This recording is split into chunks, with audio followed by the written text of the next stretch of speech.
Hello and welcome to KnightHunter Books. Sorry it's been a while. And welcome to our January wrap-up. As you might have gathered from our thumbnail, this was not a great reading month for me. And unfortunately what happens when I'm not enjoying books is I just don't pick them up. I find other things to do.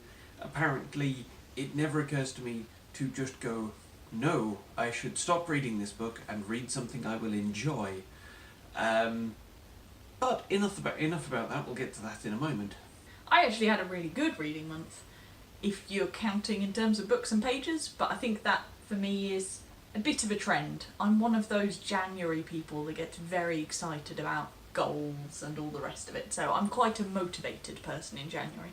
However, I read at least 2 books this month that were worse than any books I read last year. So I'm going to go in order of least favourite up to favourite. There is quite a range. Starting off with 1.5 stars, I've got If on a Winter's Night a Traveller by Italo Calvino. I should have probably never even bothered with this because you read it quite a few years ago and DNF'd it and basically didn't recommend it to me in the slightest, and were trying to unhaul it, and I went, oh, no, I might read that. Here I am. There's a very interesting concept behind this book, which is you, the protagonist, it's all in second person, which is weird in and of itself, keep trying to read books that then kind of disappear after the first chapter.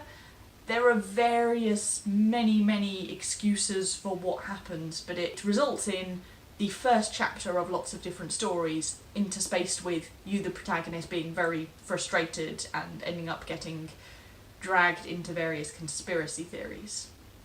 I quite like stunt books, so that by itself was fine by me. I've rated this 1.5 stars in part because I really hated it. Which I don't think I'd have been able to build up that much hate if I didn't love the premise. This had potential for me, but I didn't get on with the writing style at all. It was just meandering verboseness that just meant my mind drifted the moment I started reading, which wasn't a good start.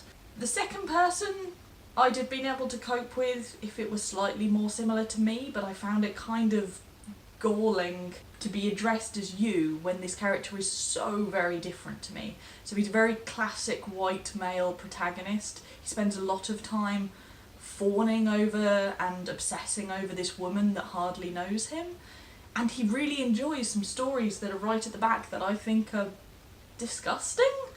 Yeah, so I didn't really enjoy that element of it, and yes, as I said, like, the stories were either way too similar to each other and therefore a bit dull, when I think in fact Italo was trying to convey the breadth of literature, but I think managed to write only a very small proportion of what I count as literature.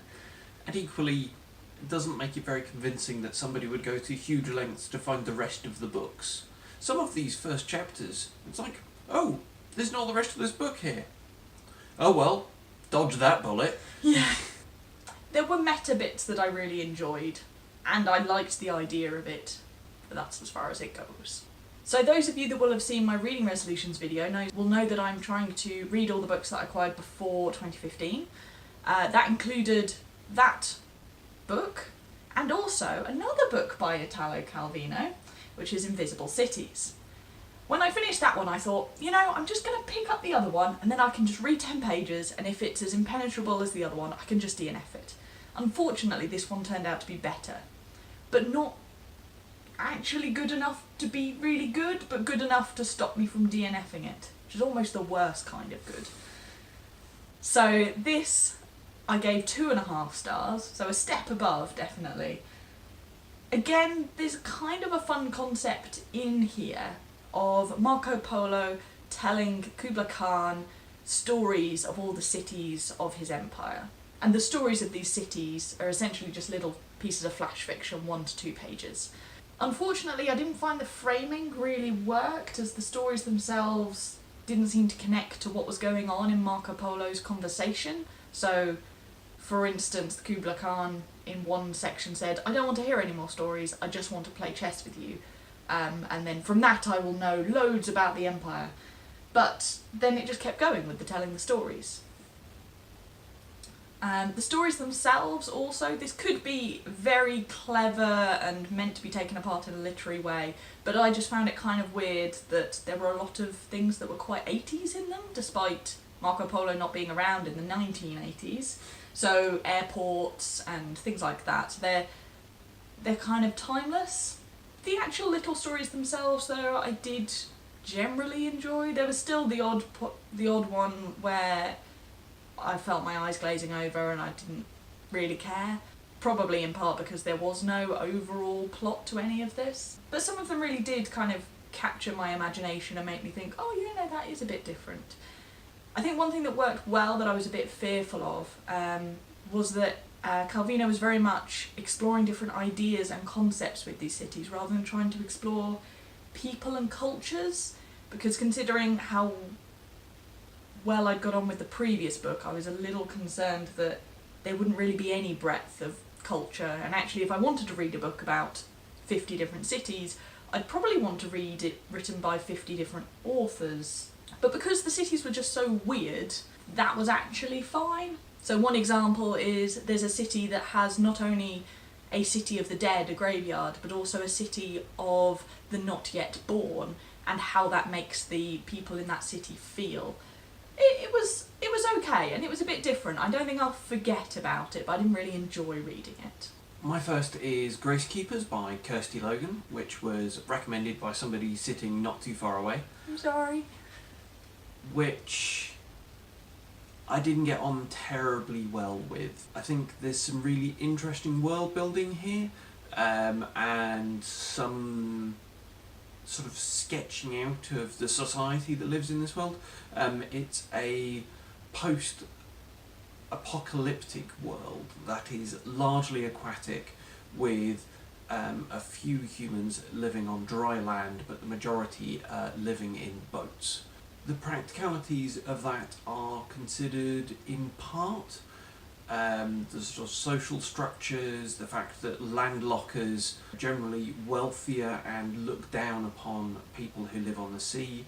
Whilst I could appreciate this book was good and had some sort of delightful description in places, for me, the action wasn't fast enough to distract me from the fact that the setting didn't feel fully fleshed out. It was more a sort of theatre backdrop.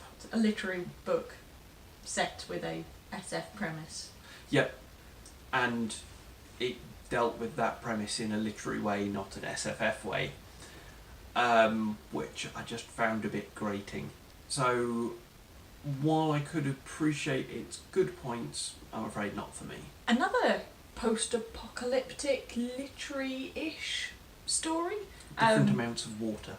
Different amounts of water, vastly. This is on the other end of the spectrum. The Memory of Water by Emmi Itäranta. I actually quite enjoyed. I rated this 3.75 stars, but you know, I always get along more with literary fiction than you do. I found this really charming. I really loved the world building in this, and I feel like it was pretty plausible. It's set in a far future where basically we have done nothing to avert climate change, and it's really got quite bad. So this is set in Finland, where snow is a mythical thing that no one remembers, and water is very, very scarce and controlled by the government. The government in this case is essentially Chinese. The Chinese Empire has spread across Europe, but this isn't a recent thing. That's happened quite a few generations ago, I believe. So what you end up with is this culture that is mixed Scandinavian and Chinese. So the main character in this works in a tea house, which has become an even more special ceremony and vocation when water is this scarce. It's very much something that very rich people pay to do as a status symbol. I loved that premise and that setting, and the language is just lovely. I just got on really well with that. The main downside of this book is that then it doesn't really go anywhere from that. There is a plot, but I didn't find any of the turns surprising, and it always felt like it was kind of waiting for something to happen, waiting for the story to pick up. And that may just be that it was a very slow-paced, kind of gentle book. in which horrible, horrible things happen. Yes. Yes, no, it's not a lovely book. I don't know, it's somewhere in between. And in some ways that means that you don't appreciate the full horror because it's written in this kind of calm, slightly detached way. It shows you things like these giant piles of trash plastic and them wondering quite what the society was like that was able to just throw these things away that are so enduring. And that really affected me in a kind of really simple way. Yeah, so not good in all aspects, but good in enough of them to distract me from where it fell short. My next book is Age Atomic by Adam Christopher, which, according to a receipt that I found in the middle of it, I bought about 3 years ago for £1. This is a fast-paced Art Deco noir thriller with kind of atom punk elements, lots of robots. You know, the robots all have glowy lights in their chest and are human-sized but can walk around using just valves and sort of simple electromechanical hardware. It wasn't until I'd got maybe 3/4 of the way through the book that I could tell you the name of the protagonist. As it is, I'm not sure I could tell you anything about the protagonist. It's set over a very short time scale, is a sequel to a book that I've not previously read, and whilst I found it very compelling once I picked it up, once I put it down again, I had no real drive to pick it back up and figure out what happened to people. You didn't care about them? No. Or about any of the mysteries. It was like, oh, the mystery's resolved. Oh. Keep reading. So, yeah, not one I would necessarily recommend unless you're a particular fan of the aesthetic.